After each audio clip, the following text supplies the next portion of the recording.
Praise Lord प्रथम मान धन्यवाद हो परस केते अनुग्रह कले आज आपण मन निकट में आ गोटे शिक्षा ने आसवा सुजोग देले से पैसर को धन्यवाद देवा सहित मु समस्त मोर प्रेज लॉर्ड जना प्रेज लॉर्ड आज शिक्षा होची जे ख्रिस्टियन लोक मानकर शक्ति केहुठारे अछि ख्रिस्टियन लोक मानकर शक्ति केहुठारे अछि आ ई शक्ति विषय पुरातन समय रो अछि आईटा आज पर्यंत के स्थान रे व्यवहार करा हो के स्थान व्यवहार करा जाऊ नाही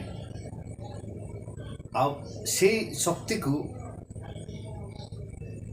पाइबा पाई अनेक लोक मान प्रयास करुछन्ते अनेक लोक मान प्रयास करू नाहंते आमे से शक्ति विषय शिखा जेतेबेले पुरातन नियम रे दाऊद को समय रे दाऊद भलरे जानिथिले जे केहु स्थान शक्ति अछि से जंगल रे जेतेबेले तांकर पितांकर मेषदाक चरुथिले सेतेबेले से अनुभव करथिले एवं से अनुभूति रु बा अनुभव रु से कोन करथिले जे तांकर लोकमान को उत्साह प्रदान करथिले आउ से कहथिले जे प्रशंसा ही शक्ति प्रशंसा करिया पाई लोकन को नियुक्ति करो प्रशंसार गीत गाइबा पाई लोकमान को नियुक्ति करो माने प्रशंसा ही शक्ति से जिते पाउल शिला को जेल रखाला से माने जानी छथि एठी विभिन्न मत लोक माने जेल अच्छा किए तो दोषी करके दंड पाउछि किए तो निर्दोष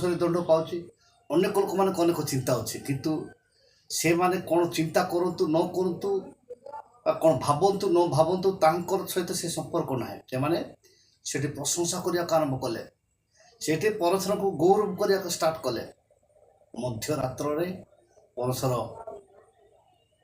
सेमान को कौन कले मुक्त कले से लिखाची मध्य रात्र रे से पाउल शिला प्रशंसा करुथिले एवं बंधी माने शुणुथिले किए तो शुणिकी विरक्त होतिला किए तो शुणिकी खुशी होतिला किए तो कि प्रकार भाव रे माने एते माड़ खाई एते रक्ताक्त हेई एते दाग जाक हेकी एमाने एमती प्रशंसा कौन करुछन्ति बा एमती पार्टी कहीं करुछन्ति बोले अनेक लोक विरक्त भी होतिले किंतु सेमान सेटा को कर्ण को नउनथिले सेमाने निरंतर प्रभु को निकट प्रशंसा करिया आरंभ करथिले एवं प्रभु तांको आश्चर्य भाव रे आश्चर्य कर्म कले एवं सेही दिन सेही कारारक्षक परिवार सेही रात्र से घड़ी रे सेमाने बाप्तिस्म नेले बा प्रभु जीशु ख्रीष्ट को निजर त्राणकर्ता रूपे ग्रहण करी से माने कौन कले प्रभु निकट फेरिले से प्रत्येक मुहूर्त रे प्रभुंकर प्रशंसा करिया पाए प्रभु कहते दुखरे हो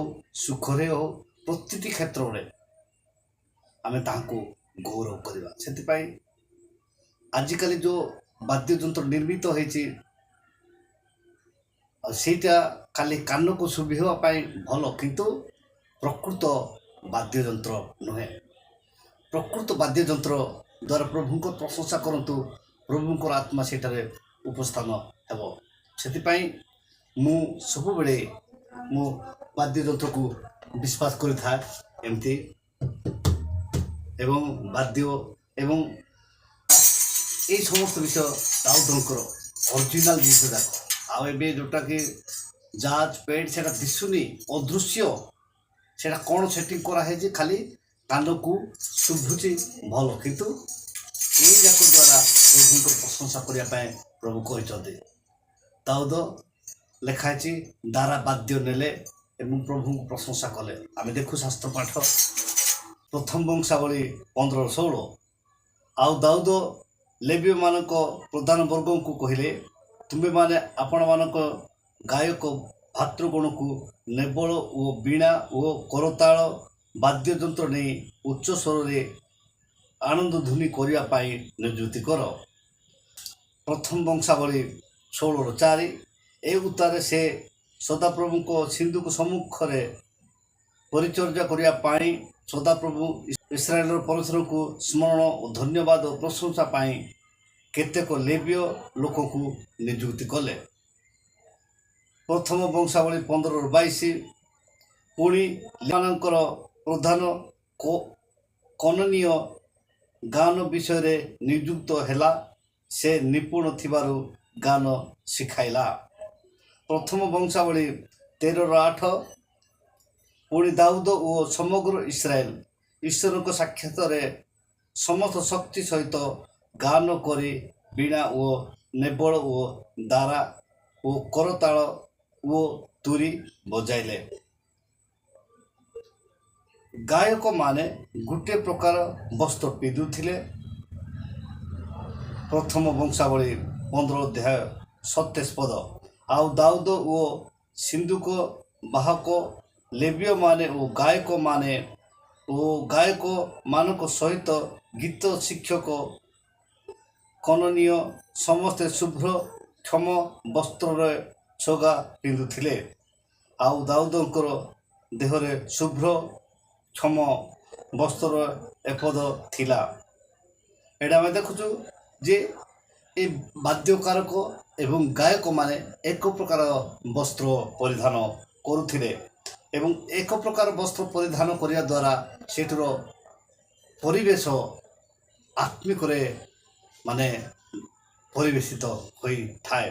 ସେଥିପାଇଁ ଏଠି ଦେଖୁଛୁ ଯେ ପୁରାତନ ନିୟମରୁ ଅଛି ଯେ ଗୀତ ଗାନ କରିବା ପାଇଁ ଗୀତ ଶିକ୍ଷକ ନିଯୁକ୍ତ ହେଇଥିଲେ ଏବଂ ଗୀତ ଶିକ୍ଷା ଦେଉଥିଲେ। ପ୍ରଥମ ବଂଶାବଳୀ 16:7। ଆଉ ସେହି ଦିନ ଦାଉଦ ପ୍ରଥମେ ସଦାପ୍ରଭୁଙ୍କ ଉଦ୍ଦେଶ୍ୟରେ ଧନ୍ୟବାଦ କରିବା ଭାର ଆସ୍ପ ଓ ତାହାର ଭାତୃଗଣ ହସ୍ତରେ ସମର୍ପଣ କଲେ। 4,000 ଲୋକ ସଦାପ୍ରଭୁଙ୍କୁ ପ୍ରଶଂସା କଲେ। ଏବଂ ଆମେ ଦେଖୁଛୁ ପ୍ରଥମ ବଂଶାବଳୀ 23:5 4,000 ଲୋକ ପ୍ରଭୁଙ୍କର ପ୍ରଶଂସା କରୁଥିଲେ। ଏବଂ ଆମେ ଦେଖୁଛୁ ଯେ ପ୍ରଶଂସା ଦ୍ୱିତୀୟ ବଂଶାବଳୀ 5:12-14 ଲେଖାଏ ଯେ ଲେବୀୟ ଗାୟକ ସମସ୍ତେ ଅର୍ଥାତ୍ ଆସ୍ପର, ହେମନ, ଜିଉଥନ ଓ ସେମାନଙ୍କ ପୁତ୍ର ଓ ଭାତୃଗଣ କ୍ଷମ ବସ୍ତ୍ର ପିନ୍ଧି କରତାଳ ଓ ନେବଳ ଓ ବୀଣା ଧରି ଯଜ୍ଞବେଦୀର ପୂର୍ବ ଦିଗରେ ଠିଆ ହୋଇଥିଲେ ଓ ସେମାନଙ୍କ ସଙ୍ଗେ ତୁରୀବାଦକ 120 ଜଣ ଯାଜକ ଥିଲେ। ତହୁଁ ଯାଜକମାନେ ପବିତ୍ର ସ୍ଥାନରୁ ବାହାର ହୋଇ ଆସନ୍ତେ ସେହି ତୁରୀବାଦକ ଓ ଗାୟକ ସମସ୍ତେ ଏକ ସ୍ୱରରେ ସଦାପ୍ରଭୁଙ୍କ ପ୍ରଶଂସା ଓ ଧନ୍ୟବାଦ କରିବାକୁ ଏକ ହୁଅନ୍ତେ। ପୁଣି ସଦାପ୍ରଭୁ ମଙ୍ଗଳମୟ, କାରଣ ତାହାଙ୍କର କରୁଣା ସଦାକାଳ ସ୍ଥାୟୀ, ଏହା ବୋଲି ସେମାନେ ତୁରୀ ଓ କରତାଳ ଓ ବାଦ୍ୟଯନ୍ତ୍ର ସହିତ ଉଚ୍ଚ ସ୍ୱରରେ ତାହାଙ୍କ ପ୍ରଶଂସା ଧ୍ୱନି କରନ୍ତେ। ସେହି ଗୃହ ଅର୍ଥାତ୍ ସଦାପ୍ରଭୁ ଗୃହ ଏକ ମେଘରେ ଏରୂପେ ପରିପୂର୍ଣ୍ଣ ହେଲା ଯେ ଯାଜକମାନେ ସେହି ମେଘ ସକାଶୁ ପରିଚର୍ଯା କରିବାକୁ ଠିଆ ହୋଇପାରିଲେ ନାହିଁ, କାରଣ ସଦାପ୍ରଭୁଙ୍କ ପ୍ରତାପ ସଦାପ୍ରଭୁ ଗୃହକୁ ପରିପୂର୍ଣ୍ଣ କଲା। ଏଇଟା ହେଉଛି କ'ଣ? ପ୍ରଶଂସାର ଶକ୍ତି। ଆଉ ସେମାନେ ପ୍ରଶଂସା କରିବା ଦ୍ୱାରା ଘର କ'ଣ ହେଲା? ମେଘରେ ପରିପୂର୍ଣ୍ଣ ହେଲା। ଦ୍ୱିତୀୟ ବଂଶାବଳୀ 5:12-14 ଆମେ ପଢ଼ିଲେ ଏ ବାକ୍ୟ ପାଉ।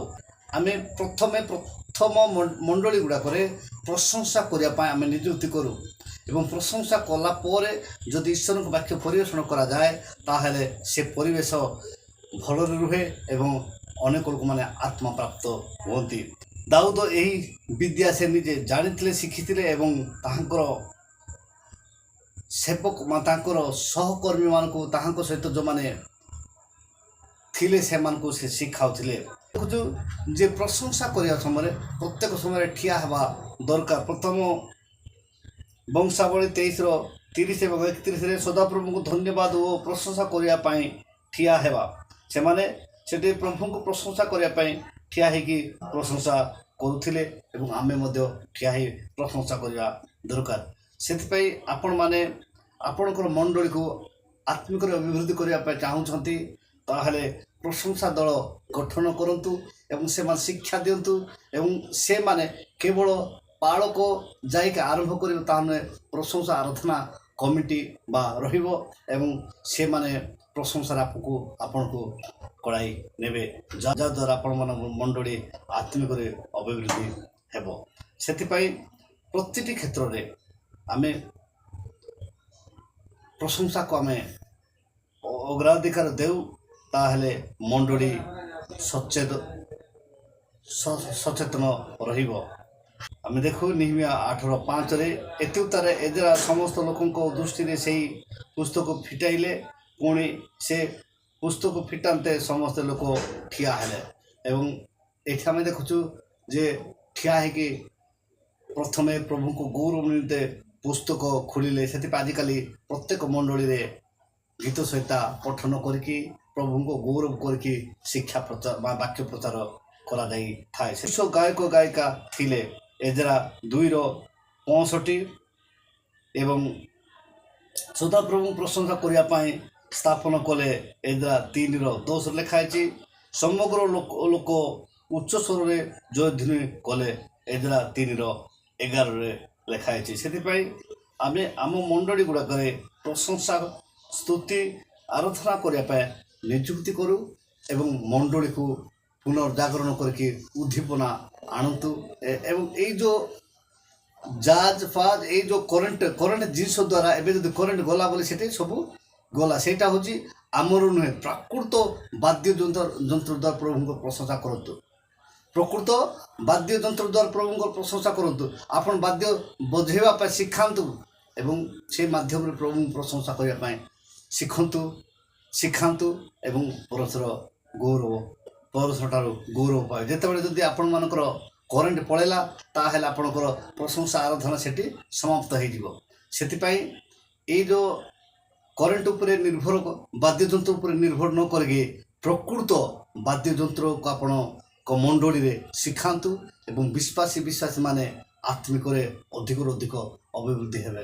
ଏବଂ ଆପଣ ପ୍ରକୃତ ଯେଉଁ ଦ୍ୱାରା ପ୍ରକୃତ ଢୋଲ, ପ୍ରକୃତ କ'ଣ ଟ୍ରାଙ୍ଗୋ, ପ୍ରକୃତ ଜିନିଷ ସତ୍ୟ ଯେଉଁଟାକି ଚମଡ଼ାର ବାଦ୍ୟ ଯନ୍ତ୍ର ଦ୍ୱାରା ପ୍ରଭୁଙ୍କ ପ୍ରଶଂସା କରନ୍ତୁ।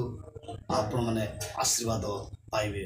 ଆଜିର ଏହି ଶିକ୍ଷା ଉପରେ ପରମେଶ୍ୱର ପ୍ରତ୍ୟେକଙ୍କୁ ଆଶୀର୍ବାଦ କରନ୍ତୁ। ରହିଲି, ନମସ୍କାର, ପ୍ରେଜ୍ ଦ ଲର୍ଡ।